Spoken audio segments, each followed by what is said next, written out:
Hello, good evening. Uh, this is your host uh, on our new channel, Justin Talk News Feeds.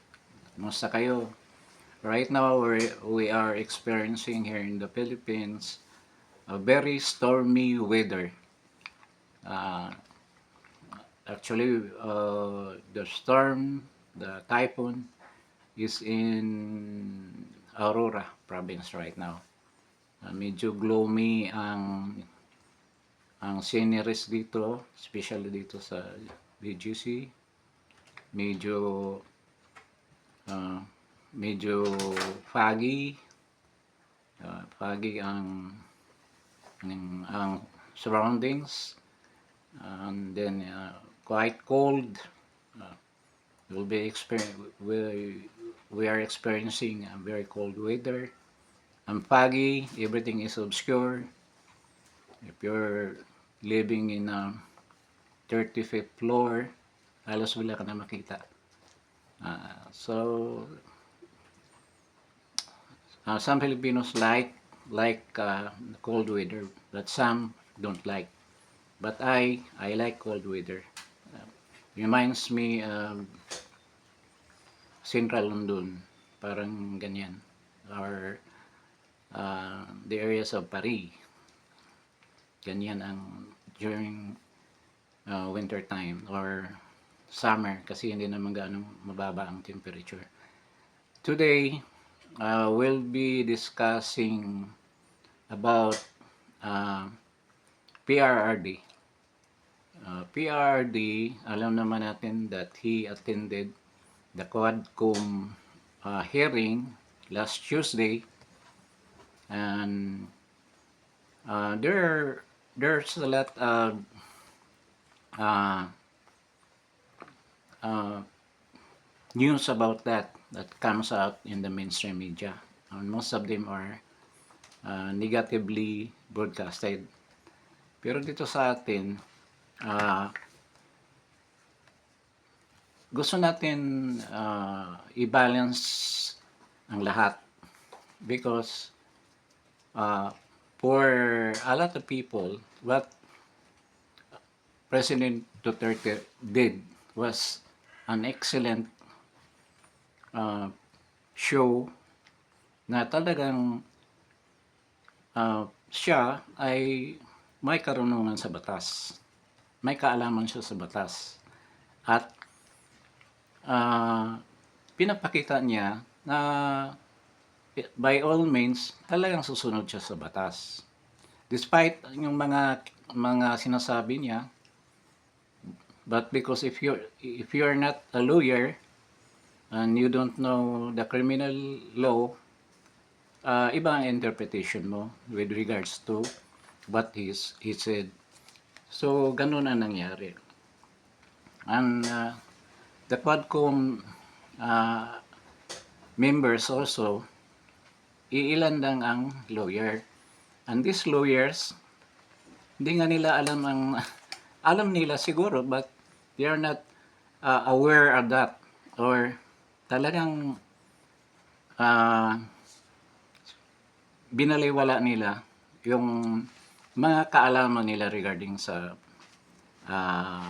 batas dahil they have the intention to destroy the president or magbigay ng impression sa mga tao na talagang si President Duterte ay nag-commit ng AGT.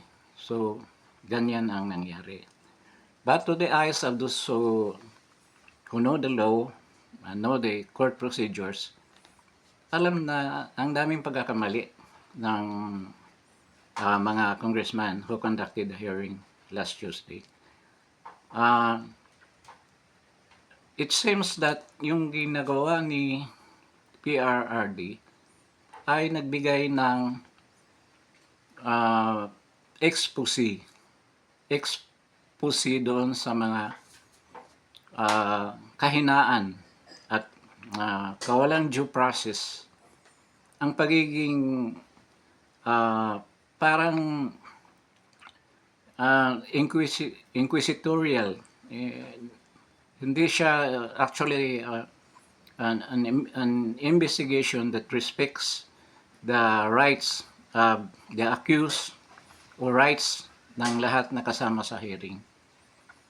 To think about it, yung hearing na to, hindi naman siya talaga in aid of legislation.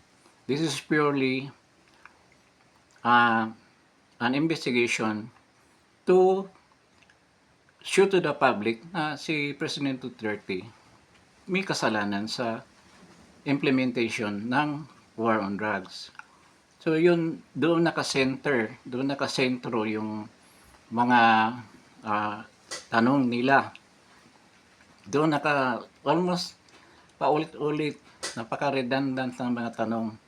Just to make it appear na si President Duterte talaga is responsible for the extrajudicial killing during the war on drugs. For instance, may isang congresswoman na nagtatanong. Then meron siyang isang question na gusto niyang sagutin ni President Duterte ng yes or no. Siyempre abogado yung kaharap mo at hindi naman ito court of law. Bakit i-insist mo na yes or no? This is only and one thing also, President Duterte was invited as a resource person. Hindi naman siya accused on a certain crime. Bakit ganyan ang tanong? Kaya prank ang sagot ni Duterte. Sabi niya doon sa nagtanong sa kanya na congresswoman, hindi ka naman investigador. Why you ask this kind of question? Hindi ka naman this is not an investigation. Bakit ako sasagot ng yes or no? You mean hindi ako mag-explain? Siguro ganyan ang isip ni President Duterte. Then there was also an instant na isang actually itong congresswoman na ito ay isang abogada. She came from a certain town in a certain district in Batangas. Then ang tanong niya na yung tanong niya na after her question, ang sagot ni President Duterte na I am responsible legally, morally sa lahat ng mga nangyayari na ginawa ng mga kapulisan sa war on drugs. And she told President Duterte kung yung mga sinabi niya, ang pag-ako niya doon sa responsibility na yan ay pwede ba to put in writing. Kasi alam ng abogada na yan na hindi talaga yan acceptable in a competent court of law. So hindi yan papayagan ng judge na may sampa. Ngayon, meron ding instant kahit naman aminin ni President Duterte, ni PRRD, yung lahat, yung lagi niyang sinasabi. Kasi ito, meron namang, ang premise kasi niyan, pwede kang pumatay in self-defense. Meaning, kung nasa instant ka na nag-arrest ka ng isang drug suspect or drug lord or drug manufacturer na lalaban o bubunot ng baril, bakit hayaan mo na ikaw ang mawala? Huwag mong pabayaan na mangyari sa iyo yan. Yan ang laging sinasabi ni President Duterte na ayaw kong makita na pagbalik mo dito, bangkay ka na. So, ganun ang premise. As long as you do your job legally, justifiably, okay lang yun. Yun ang ibig niya sabihin. And on that time then, President Duterte, isa sa mga major programs niya is war on drugs. Nobody can question that kasi yun ang platform niya ever when he ran for president. So you cannot question that. Nobody can question that kasi yun ang program of government niya. So kung i-implement niya yan, walang walang pakialam yung sino man dahil yun ang program niya as president. So yung sinabi nila na guilty si President Duterte dahil inutos niya.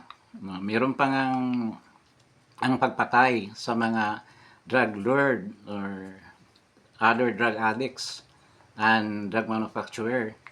So, gusto nilang ipakita sa mga tao na talagang may kasalanan si PRRD.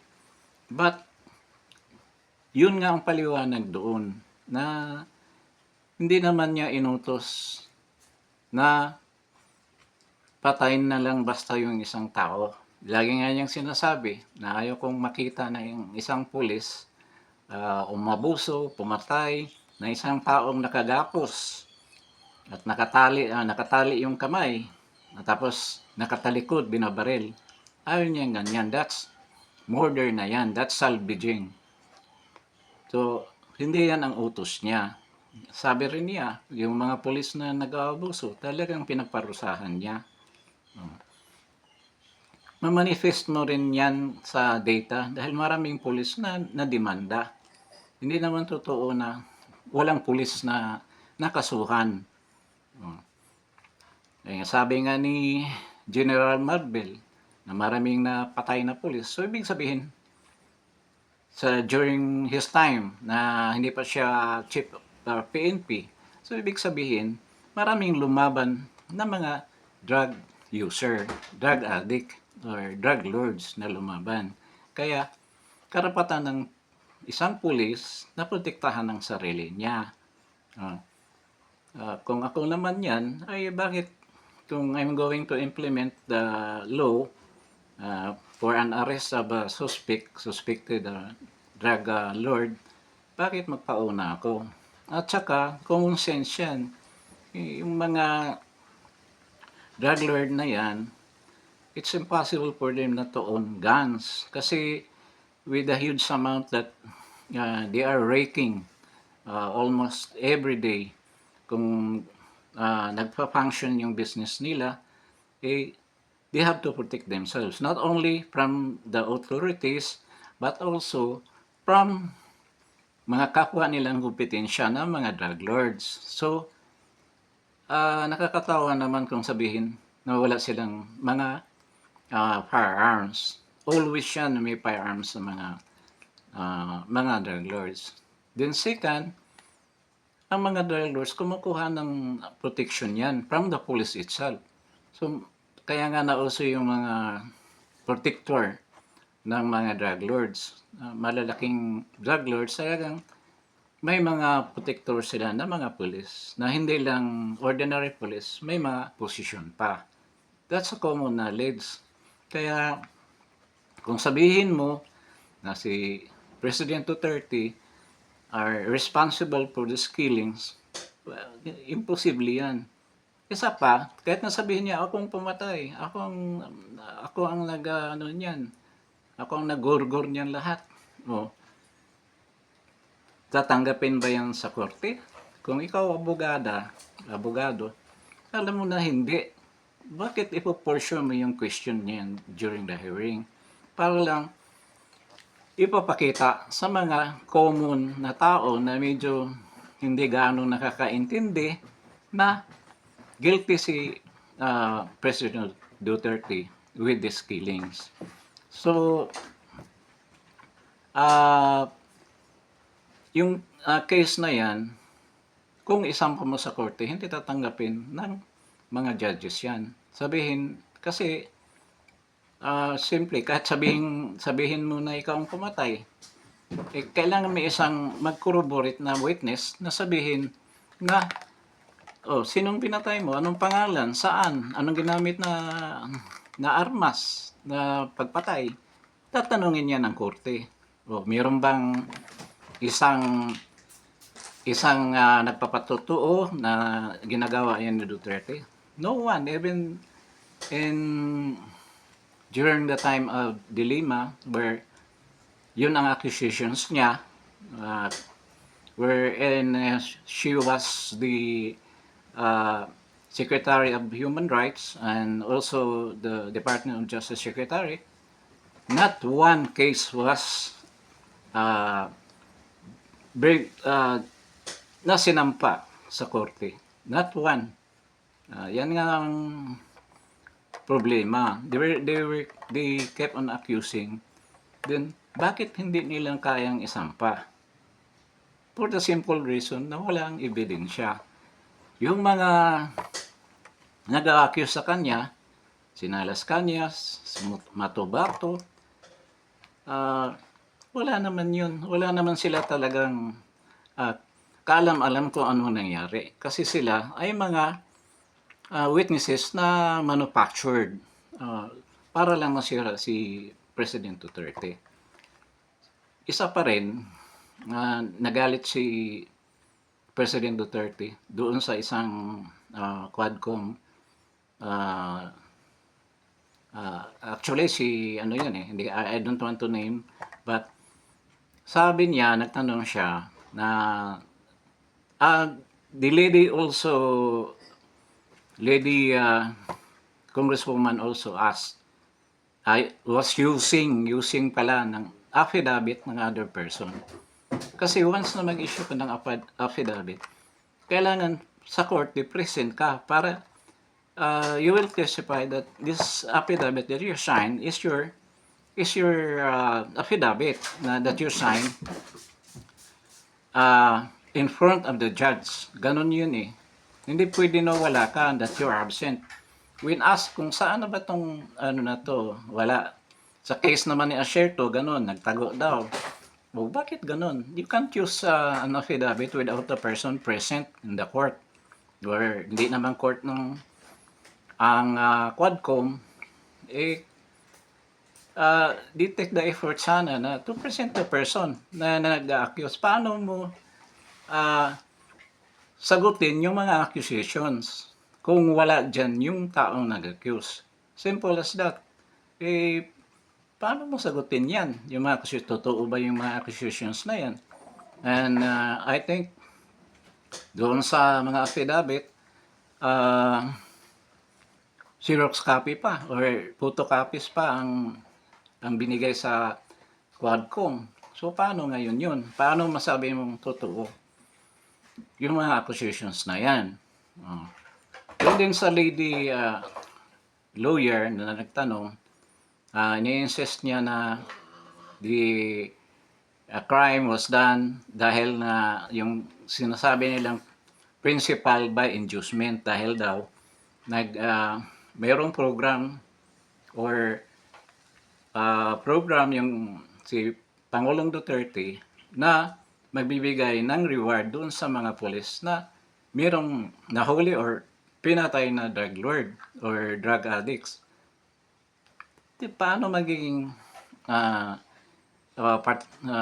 principal by inducement? Yung binigay ba ni President Duterte na operations money para sa operation? Is a reward? Reward ba yun? Hindi yan reward. Lagi ang pinaliwanag ni President Duterte na different yung operation expenses. Halimbawa, kung meron silang raid, huhingi ng support yan sa mayor o sa presidente na actually, hindi naman ng president, meron talagang pundo yan na nakahanda for that purpose. Whether it's PDEA or any branch of that are doing drug raids, talagang may pundo yan. Hindi yan rewards. Sinabi ni President Duterte, no, all of these are kung minsan may mga mababait na mga police operatives who return the money kung merong excess. No, sinasabi daw na, Mr. President, Mayor, merong sobrang pera na hindi nagasta doon sa operation na yan. Ang sagot naman ni President Duterte, okay, kung meron, wag mo nang ibalik. Gagastusin na ninyo yan for the boys na lang. Diba? Anong gusto niyo? Magiinuman kayo, kakain kayo, but hindi yan reward. Napaka simplistic na explanation. At saka, madaling intindihin yung mga bagay na yan. Na laging sinasabi ni President Duterte, bakit magbibigay ako ng reward? Na that's your job. Trabaho niyo yan, bakit magre-reward ako? So, totoo naman. Bakit magbibigay ka ng pera? Doon sa for those policemen na ginawa naman nila yung trabaho nila. So, that's simple. So, marami talagang ginagawa ang Quadcom na parang sinira nila yung sarili nila. Yung regarding naman doon kay Trillanes, isang question doon, ba't nandun si Trillanes? AGK ba yun? Yung pinakita niyang mga bank accounts na mali pa yung pangalan doon. I don't know, hindi ko nasilip yun eh. I don't know kung kaninong pangalan ang nandoon.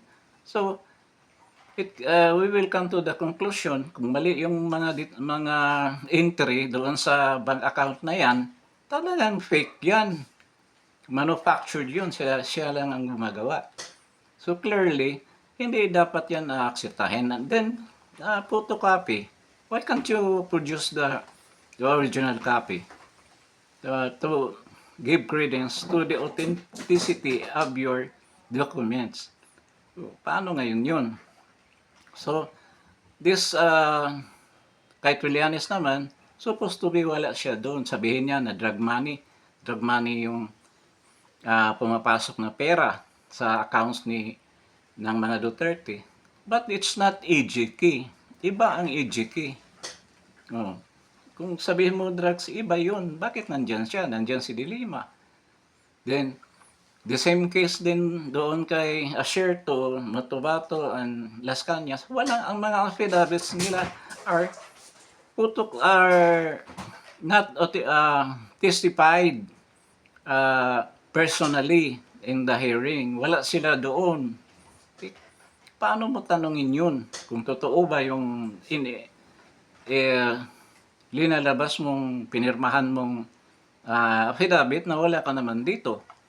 So clearly, violation yun. Na hindi naman tiningnan ng mga congressman. Sa pagkaalam ko, 10 lang daw dyan sa almost 300 plus na congressman are lawyers. So yun ang problema. Kasi kung lawyer ka, aware ka, kung tama ba yung ginawa niya o hindi. Somebody have to check. Somebody have to authenticate na what we are doing is follow the law. Hindi yung sila lang mag-decision na ito. Pero sa tingin ko, alam na nila yan eh. Medyo lang sila nagmamadali sa proseso na target nila talagang idawit si President Duterte by all means. Ngayon, itong mga accusations na to, ang main purpose talaga nila na itong ang transcript na ito ibigay sa ICC. So, sabi pa nga nila na a lot of people are claiming na the one who made the questionnaire yung mga mismong representative ng ICC.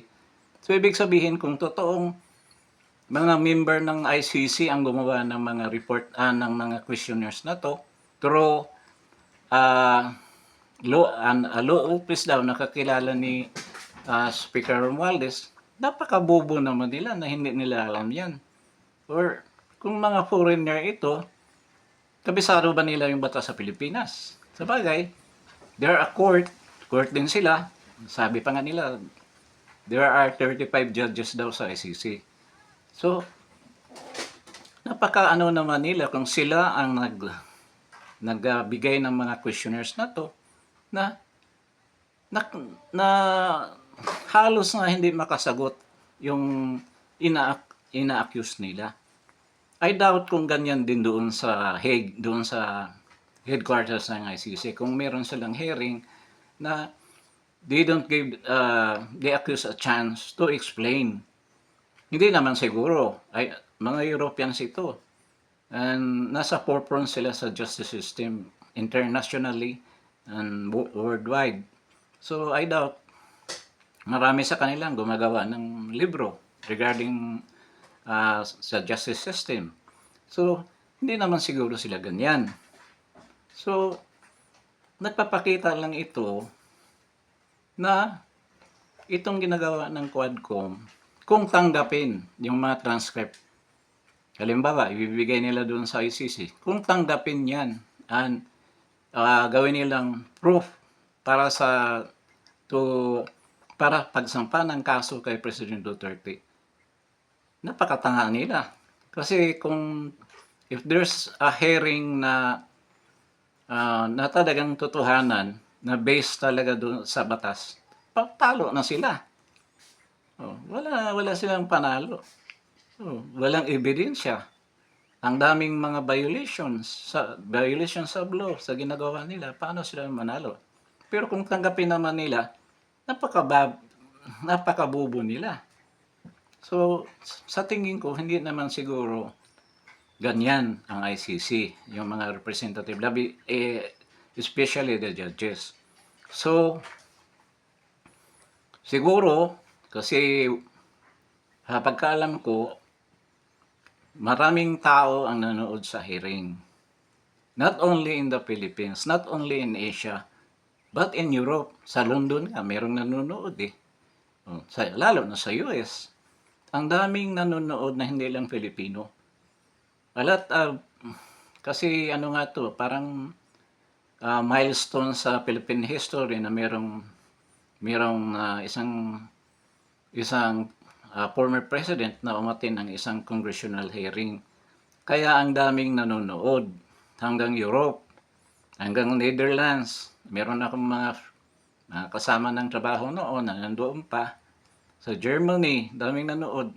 Kung hindi naman siguro nakita ng iba, kung pinapakita nila doon sa mga lawyers ng lugar na yan, baka hindi lang matawa. Baka naman magalit sa ginagawa ng Pilipinas. So, ang impression, this is how you conduct a justice hearing, an investigation in the Philippines. So, it's very dangerous. Baka ganun eh. This is not protecting any human rights. So, instead na si President Duterte ang ma-charge ng crime against humanity, baka yung mga Quadcom ang ma-charge ng sobrang paglabag ng human rights ng isang tao, isang accused person na presidente pa at that. Hindi pa ordinary president, and the best president that the Philippines had ever had. Diba? Kaya napakalungkot titingnan na hindi lang nasira ang Pilipinas dahil sa pangit na ineffective administration of the government, but also ang pagkasira ng justice system natin. Actually, marami namang, nandiyan pa naman ang mga magagaling na judges natin. Nagre-render pa naman sila ng mga gandang judgment. But yung isang sangay ng ating gobyerno na ganito ang ginagawa, nakakahiya sa totoo lang. So, what PRRD have done in that hearing, hindi negative sa kanya, ay para sa tingin ng mga tao worldwide, it exposes the weakness, the lack of due process, the inquisitorial style of hearing by the Quadcom. Alam na ng mundo kung gaanong klase ang I would not say na yung justice system kasi marami pang judges, marami dyan na magagaling. Talagang they're matataas ang mga integrity. Nandyan pa rin ang Supreme Court natin. Napakataas ng integridad ng mga judges natin, ang mga ano natin, justices of the Supreme Court. Kaya nasisira yung image natin dahil sa kagawa ng isang hearing, isang mga committee na gustong the sole purpose is a political agenda para lang sirain ang isang pangalan na matayog, na gumagawa ng tama, gumagawa ng sobrang integridad para sa pagmamahal niya sa bayan. Gusto lang sirain yan. Hindi ko alam kung bakit ganyan ang intention nila. Why, parang they've gone crazy to the extent na talagang they did everything para lang to destroy the name of the Dutertes. In return, sa mga ginagawa nila, ginawa nilang parang buwang sarili nila.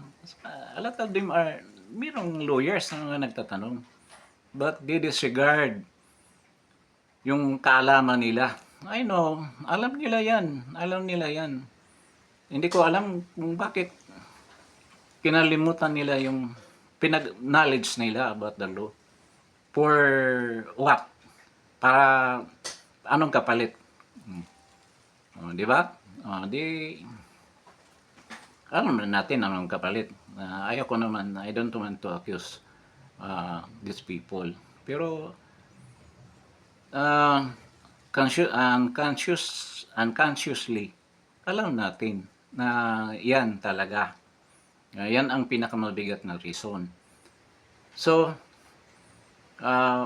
what President Duterte did, siguro kung magalinay-linay si President Duterte, sabihin niya, dapat hindi na lang ako matin dahil instead na maayos ang bansa natin, magkaroon ng magandang impression yung mga citizens of other countries, nagkaroon ng bad image tuloy ang Pilipinas, especially yung Congress. Kasi alam mo, dyan sa Congress maraming dumaan dyan ng magagaling na tao. Ang dami. Ang tagal na ng Kongreso natin. So hindi naman dapat masira lang ngayon sa mga ilang tao na may ulterior motive. Congress natin is an institution and it's been there for a long time. Maraming mga taong nationalistic with high integrity na hindi dapat natin payagan na masira ang image ng Congress natin. That's why, siguro, minsan naisip ni President Duterte, sana hindi na lang ako umatin. Na-booking na tuloy ang anong real quality ng mga congressman natin. Siguro, especially na dati naman siyang congressman. Di ba? So,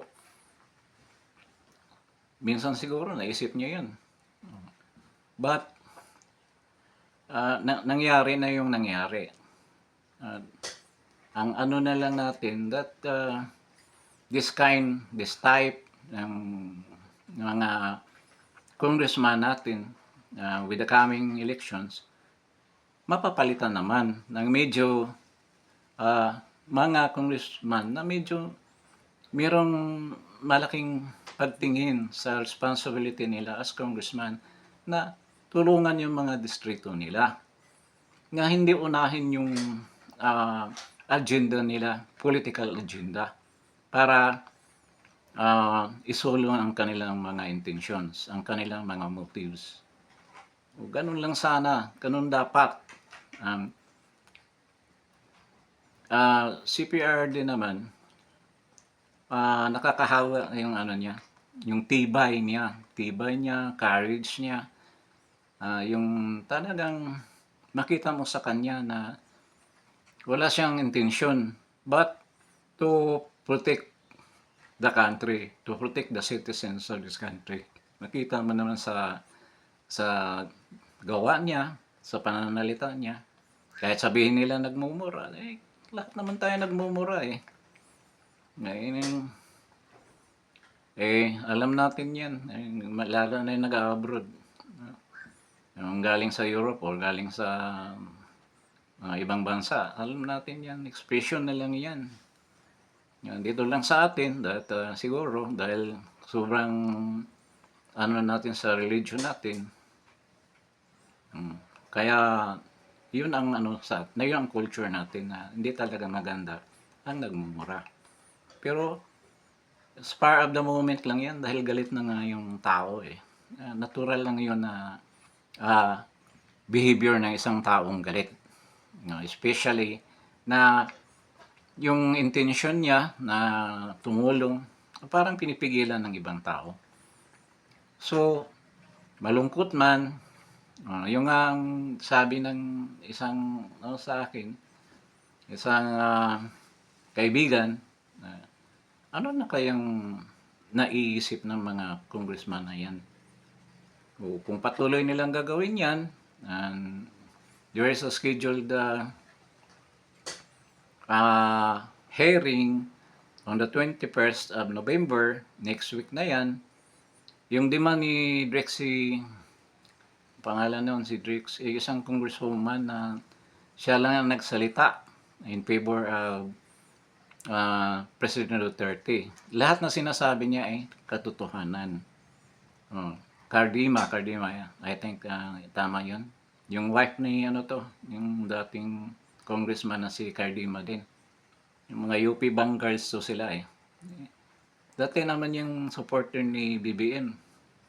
I think nga may sila eh. May close relation sila ni BBM, yung husband niya. Pero parang tinanggal siya sa isang posisyon.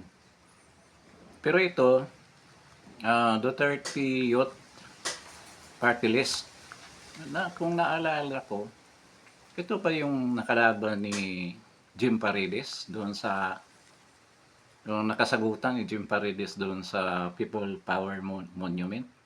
Hindi ako sure, pero parang ganyan eh. Before 2016, 2015 yata yun nangyari. Sinisermonan sila ni Jim Paredes. Why are you supporting a killer, PRD, sabi ni Jim Paredes. Parang ganun yung line niya na sinasabi niya kay Cardima. I don't know kung si Cardima ba yun. But, yung pinakita ni Drexy Cardima, yun ang dapat ginawa ng ibang congresswoman at that.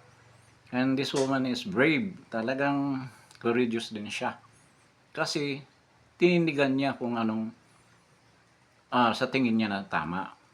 Dapat ganyan ang mga congressman. Totoo naman yung sinabi niya. Why are you inviting only yung mga relatives ng mga drug addicts, drug pushers? Bakit yun lang ini-invite ninyo? Bakit hindi yung mga victims ng mga drug addicts? Na marami nga yun eh. Ang daming ang victims. Then, isa pa sa point na sa tingin ko, very reasonable is yung AG key. Kasi sa totoo lang, yung drug war, iilan lang ang kung may napatay man or may napatay man dahil ng laban. No? Yung word ng laban kasi napaka-controversial. Kasi binigkas ni Pangulong Duterte na if you confront drug lord or drug manufacturer, pilitin mo na lumaban para talagang mawala na siya completely. Ano bang mali doon? Oh, 'di ba? Eh, kung nasa point ka na ganyan, hindi na 'yun napakaano naman ng pulis na sabihin na, lumaban ka, hindi naman gano'n. Once na you're there in a spur of a moment na nandoon kayo, nagkaharap kayo, at siyempre ang intention ng drug lord is to protect ng ano niya, commodities niya, by all means. Kaya siguradong bubunot yan ng baril immediately. Kaya hindi mo sabihin na, ano mo siya, i-encourage mo na lumaban. Hindi yan, I don't believe na mangyari yan. Barilan ka agad yan, nang magkaharap yan, sigurado. Not unless ma-corner mo yung drug lord na yan. At remember, itong mga drug lords na to, high-powered yung mga baril nila. Oo, kung mayroong M16 or AR-15 yung police, wala namang AR-15 yata ang mga police. Yung mga military lang, mga army lang. Yung mga scout rangers lang. Baka lumang M16 pa yun. O, kalabanin mo yung galil ng saka Uzi ng mga, kailangan unahan mo na talaga. O, ganun ang impression ko doon. So, yung sinabi ni Dixie Gardima, okay, regarding the AGK, ilan lang ang namatay doon. Sa totoo lang, kung sundan mo yung real numbers, hindi umabot ng ganyang karami yung ini-insist nila na 20,000 yung namatay. Hindi. Pero, napaka unfair naman. Hindi nila mini-mention kung ilan yung nag-surrender. 1.6. O, ilagay natin 20,000 ang namatay. Ilan yung sumuko? Ilan yung nahuli? 200,000 mahigit. O, kung i-factor mo yan, ilang percent lang yan kung tutuusin. And of course, there are collateral damage. Yung may namatay na baby, siyempre. Yung tatay, drug pusher, pinasok ng mga polis, nagkabarilan dahil lumaban, nandoon yung pamilya sa loob. Accidentally, natatamaan yung baby. Hindi kasalanan ng pulis yun. At sa batas naman, hindi yan culpable ang pulis dyan kung merong encounter na ganyan. Lalo na kung nakipagbarilan yung pulis, yung drug addict. So yun ang nangyari dyan. Meron talagang collateral damage. So, anong masabi mo sa nangyari sa Gaza? Between Israel and Palestine, ang daming collateral damage sa Lebanon. Ang bombing ng may gera kaya nga drug war. Yung Hezbollah, ang daming yung mga pumuputok pa ngayon mga pager. 'Di ba? Kaya nga in a war, talagang mangyari yung mga collateral damage na yan. Kaya yung merong ruling ang korte niyan with regards to collateral damage. Yung mga, shall we say, people who are in the line of barilan, kaya nandoon, nadadamay. Hindi ibig sabihin na sinadya ng pulis yun. Di ba? So, going back to Drixie Cardima, yung sinabi niyang EJK, that na ginawa rin ng mga New People's Army, the leftist group. Mas marami yun. Ilang thousands yun.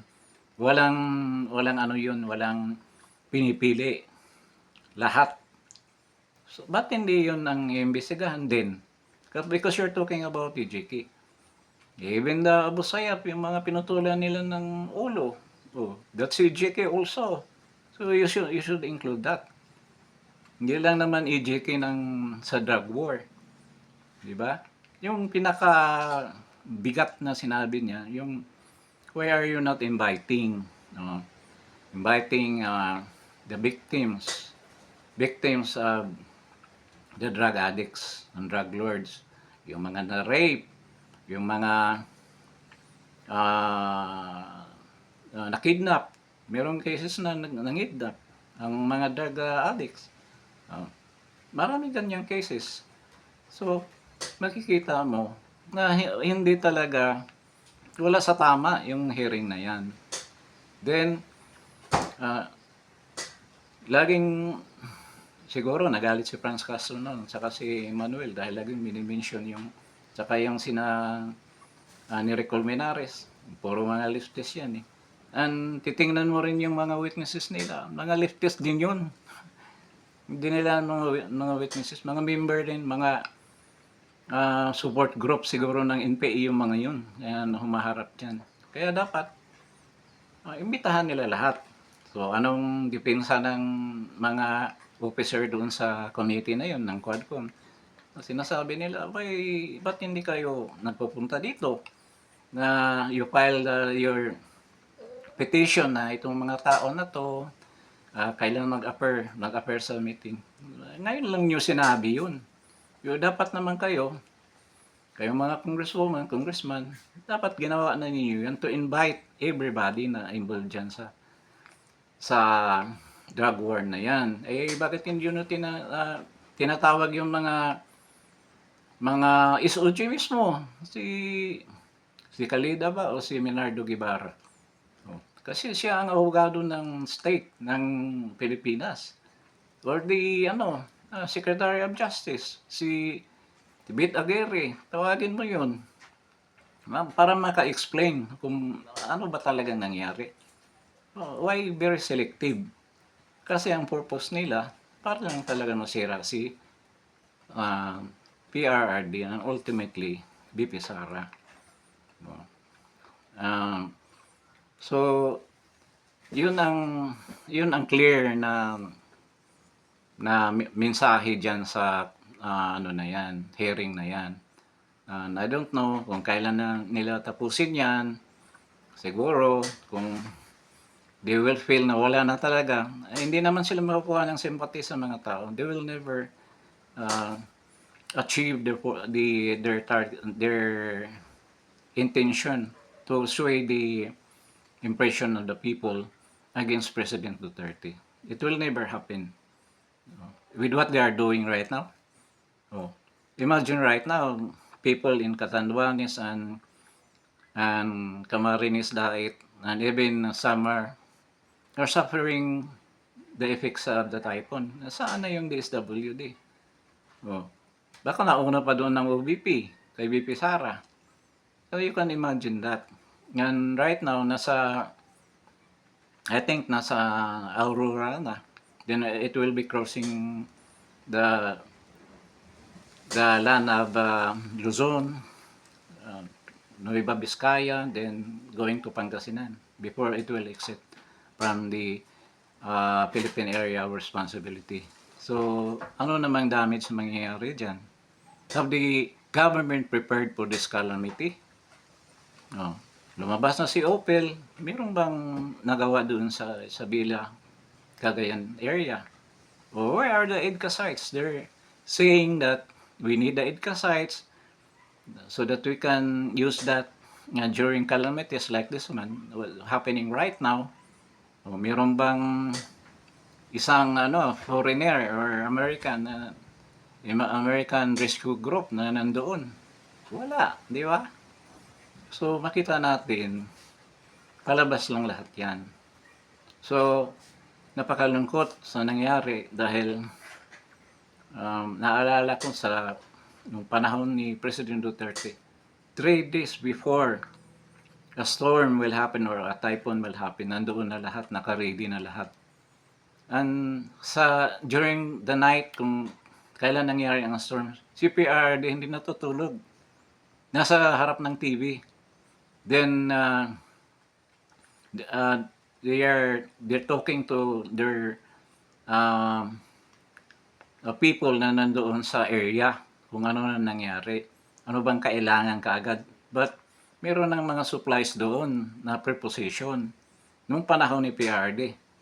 And kung maalala ninyo, sinasabihan pa nga niya yung mga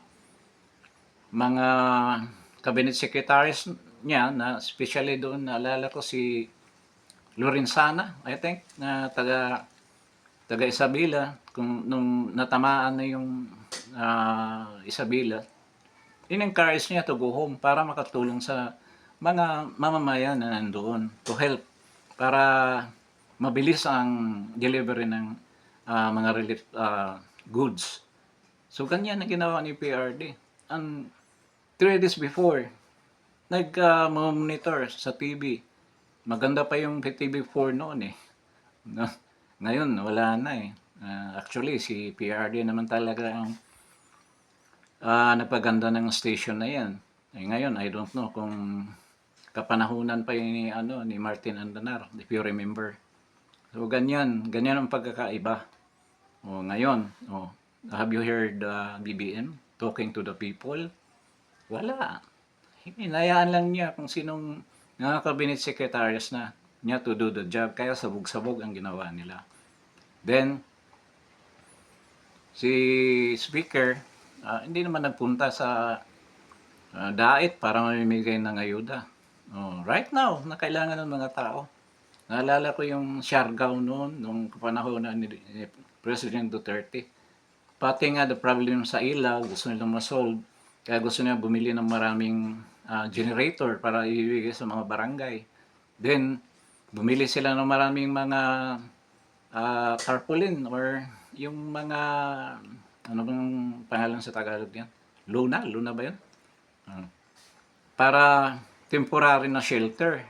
Kasi lumilipad yung mga bubong ng mga bahay doon eh. Walang masilungan yung mga tao. Bibili ng tarpaulin para yung pangtakip sa bubong. Nakita nyo yan. Gaano ka sipag, ka concern si PRD during the time. So, alam na natin yan eh. Ngayon nga, malungkot, hindi pa natin tinitikap yung regarding sa flood control. Di ba? Meron ba nangyaring flood control? So, parang umuyon sa atin yung kalikasan na sisingilin si BBM sa kanyang mga hindi ginawa, na sinabing ginawa. Di ba? So, ito na yon. So, going back to our topic, yung isa sa mga gusto kong hangaan, yung bata na yon, si Dixie Cardima. Nagkaroon pa ng altercation sila ni Nery Colmenares na sinabihan lang, tinanong lang naman daw si Nery Colmenares kung bayan muna ka ba? Bakit natitiritin siya? Tapos ito naman si Barbers, binigyan ng warning si Cardima na ito throw out doon sa hearing. Actually, wala na nga si Dixie, hindi na siya kasama sa committee na magtatanong kung magdidepensa kay PBB ni President Duterte. So, napakalungkot nangyayari sa atin. And I heard our upcoming senator na si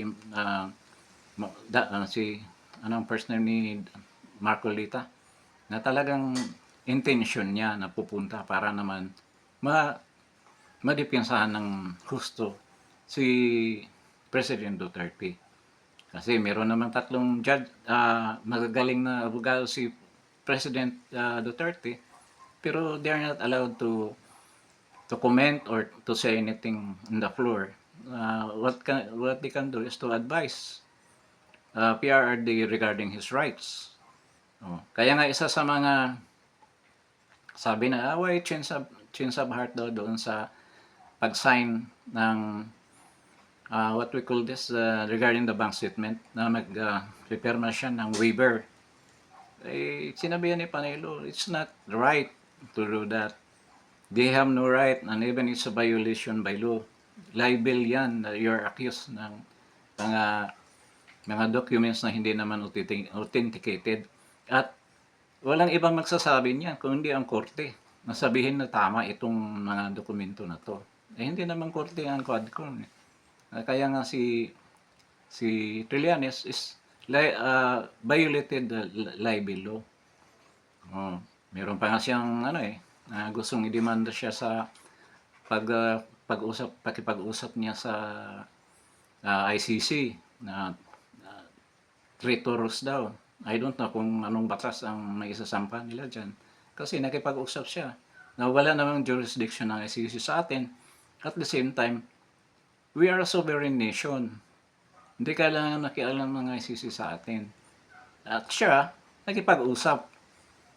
Parang deja vu ang ginawa niya sa China, sa yung mga islands na wala sa mga Scarborough Shoal.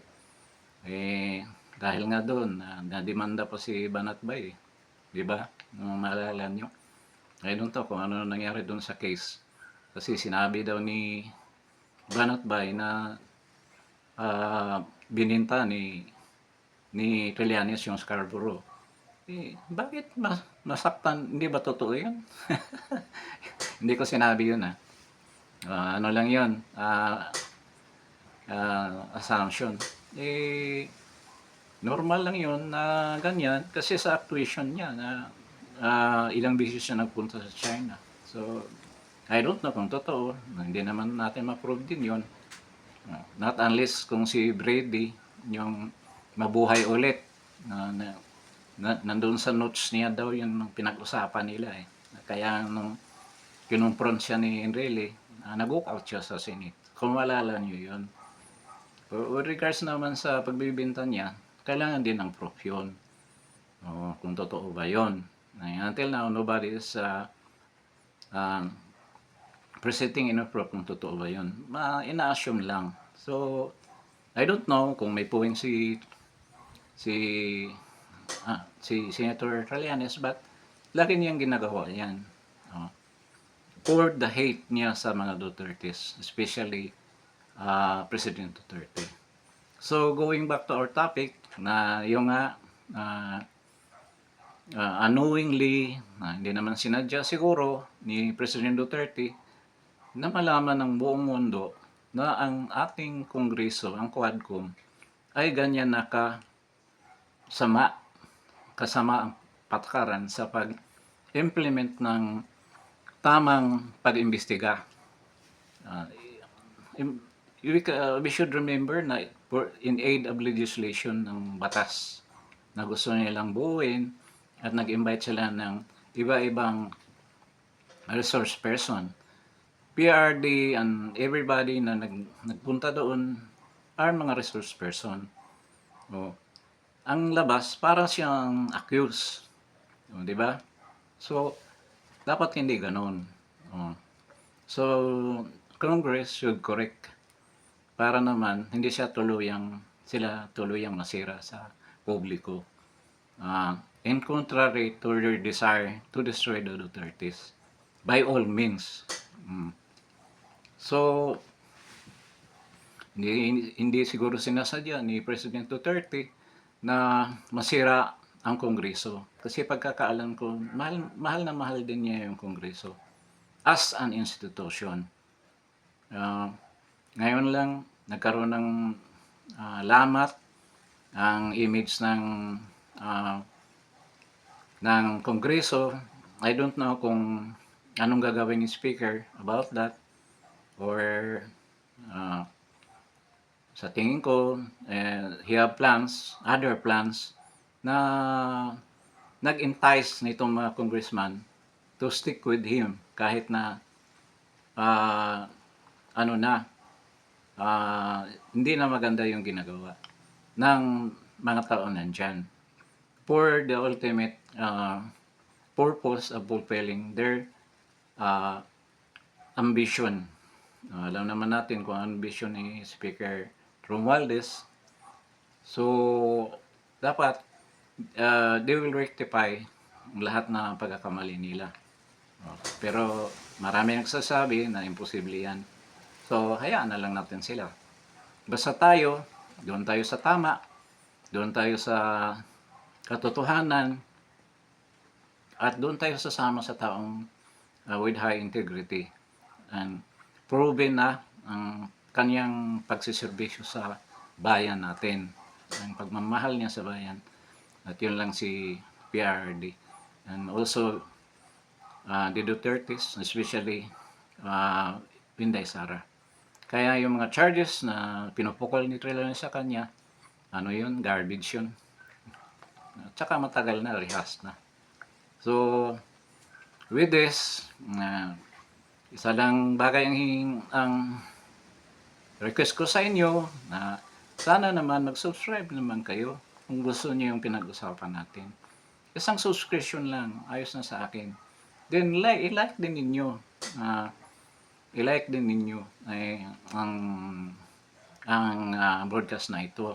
Then try to follow. Magkaroon naman tayo ng broadcast after this. Yung mga topics talaga na concerning sa bayan natin at sa interest ng mamamayang Pilipino. So, try to follow, then yung notification bell, i-pindutin ninyo para in any broadcast that I will conduct in the future, or tomorrow, or the next day, malalaman ninyo.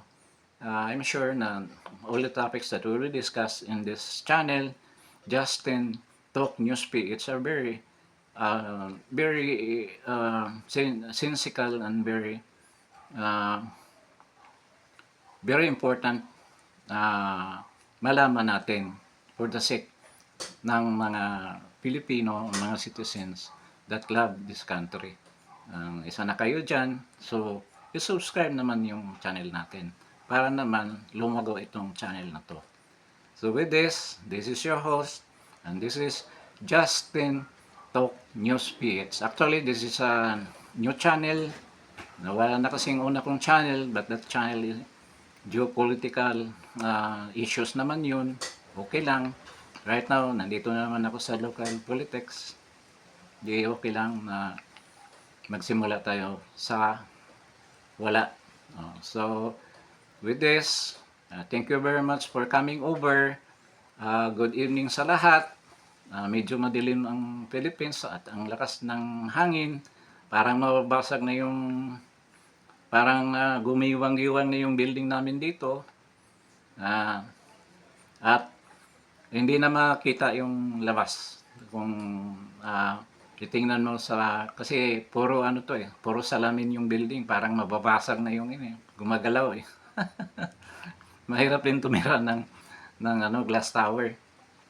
So, with this, salamat sa mga dumalo at Godspeed. God bless you all. Thank you very much.